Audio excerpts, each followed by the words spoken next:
Alpina is definitely on a roll at this moment in time. And the new D4 Biturbo you see here could well be its crowning glory.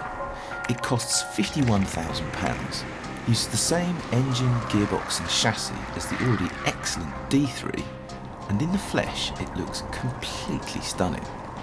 Question is then, does it drive as good as it looks?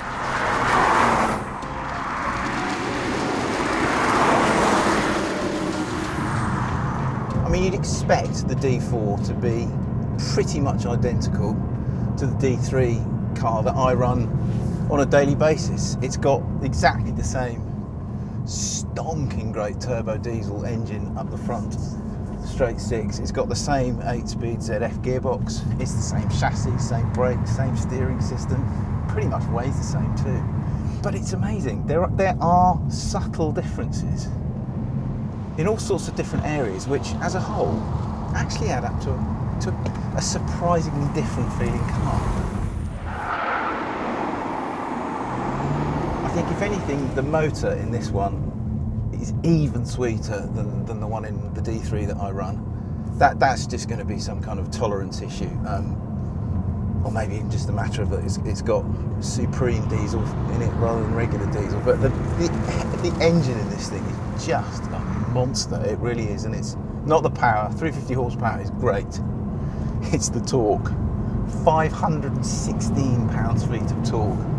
It's just rude, and it sends the D4 towards the horizon in a way that is it's absolutely lovely, to be honest.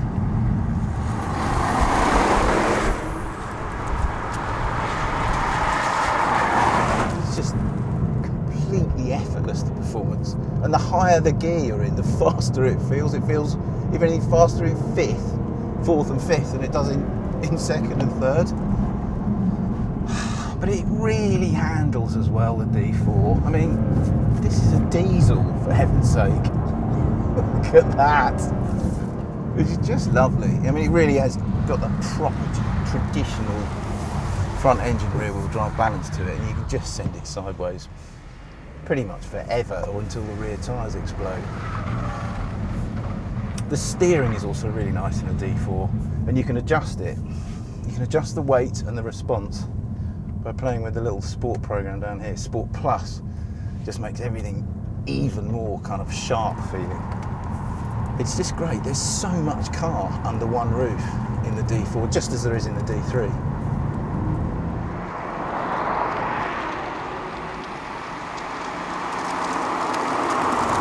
Eight-speed ZF gearbox just works brilliantly. I don't go for the kind of tiny little Alpina buttons behind the steering wheel. I'd rather have proper, decent sized paddles. But the way the gearbox itself works, no complaints.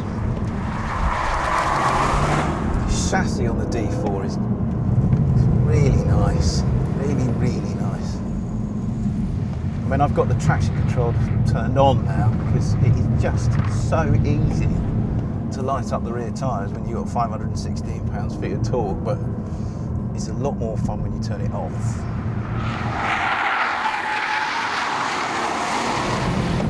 Great brake feel as well. You just know where this car is the whole time. I mean,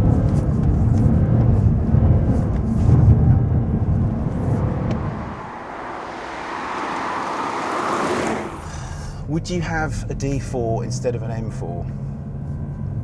I think for about 342 days of the year, yes, I would.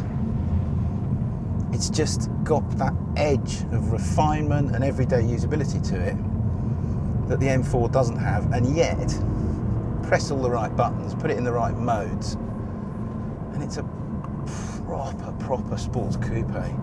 Not just as kind of thrusting and responsive as an M4 perhaps, but gosh, I mean, give me this much performance at 43, 44, 45 mpg any day of the week and I will take it.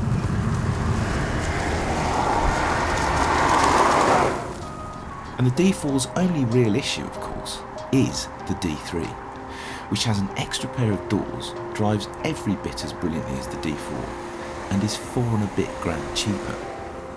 Either way, Alpina would appear to have this small but significant sector of the market pretty much sewn up at the moment. I can't wait to see what they come up with next.